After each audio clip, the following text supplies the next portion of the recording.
So the Olympics has opened in Paris, and we had the opening ceremony. Opening ceremonies tell you a great deal about the preoccupations of a society. When it happened in the United Kingdom, we did a paean to one of our contemporary gods at the time, which was the National Health Service, one of the many idols that we had replaced Christ with. This opening ceremony in Paris is at a different level. Agatha Christie believes that all life takes place in an English village, and one of her favourite plots is the anonymous hate letter, that you have to discover who the author is and what they intended. So Christianity in Europe has been receiving anonymous hate letters from secular society over one thing and another, and finally it's almost as if the anonymous hate letter has been signed. It's been signed by the European postmodern liberal elite. What did they choose to mock in their opening ceremony? Well, it was the Last Supper. How did they choose to mock it? They chose to mock it with a feast of hypersexualized, transgenderized people imitating the apostles. What does this tell us about the state of the church in Europe? Or if you like, the state of the struggle for the human mind in Europe? It tells us, first of all, that the people who run Europe, the people in charge of the Olympics, the people who are responsible, who have the power, the authority, the platform for producing public semiotics, a symbolism that tells us what their priorities are, it tells us that they hate more than anything Christianity. We've discovered that we are their greatest enemy. Of the enemies they might have had philosophically and politically in society, they hate Christianity. Above all, they hate the Catholic Church. What do they most hate in the Catholic Church? They hate the Holy Mass. And so they've taken Leonardo's very famous Last Supper and turned it into a parody. And in that parody, they have used and abused the perversion of sexuality. Astonishingly, a tableau that even included a child. But then we've known about the increasing sexualization of children as part of the plan, if you like, of the decadence of society. Bishop Barron lamented the opening ceremony using some very powerful and succinct words. And it was he who said, now we know who they think their enemy is. Would they have done this to Islam? Of course they wouldn't. What must our response be, he said? To raise our voices. I think that's exactly right. But what do we raise our voices over? We raise them, first of all, in defense of Jesus. We raise them, secondly, in defense of the miracle of the Mass. For they are deeply threatened by Jesus. They are deeply offended by the miracle of the Mass. We raise our voices in defense of the givenness of sexuality. We raise our voices against the perversion of human sexuality outside the solid commitment of heterosexuals loving each other in marriage to raise their children. For the transgender movement is, above all things, a specific repudiation of the givenness of human sexuality.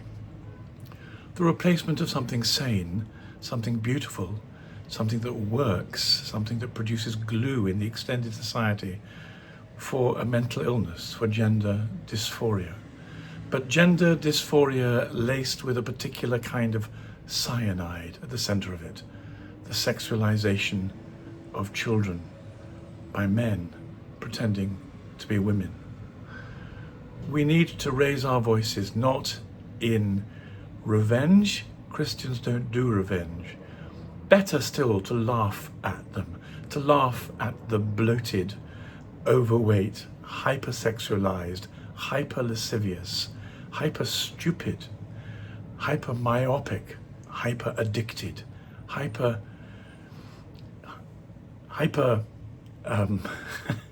greedy sexualization that we see in front of us represented by this. We need to know that the persecution of Christians is no longer an accidental byproduct of a different system.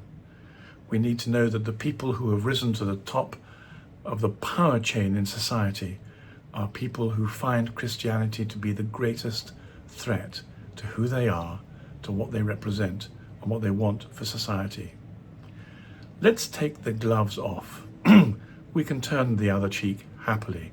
We can laugh in their face. But let's take the gloves off and evangelize. Let us come out with cogent, clear, holy thinking that repudiates the categories of this perversion. We don't need necessarily to wag our moral fingers, though we may not be able to resist a bit of that.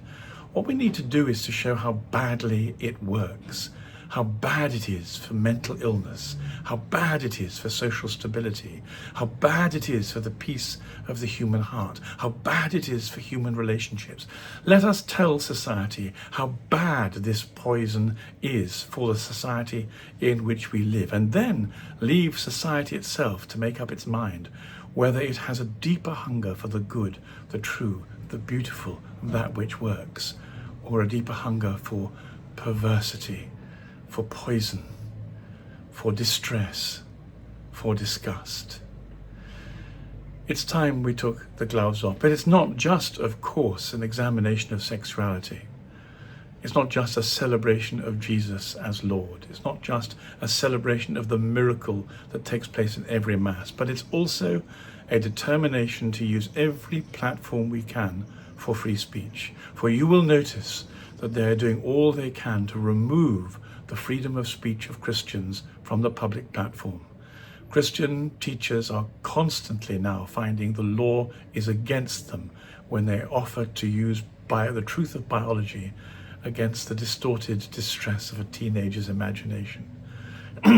We discover that the law is against us when we hold to account other religions for their violence and for their totalitarian ambition. We need to use the moments that we have left to express the truth in the freedom of speech before that is taken away from us. It's one thing to be humble and to turn the other cheek and not to return evil for evil. But that's not the same as cowardice. That's not the same as running scared. That's not the same as being too terrified to speak out for Jesus. We have the example of the saints and sadly also the martyrs. And the question for us is whether we love Jesus enough, whether we love the truth enough, whether we love holiness enough to articulate why they matter, what they are, and how good they are for the human heart. To Christ be the glory forever and ever. Amen.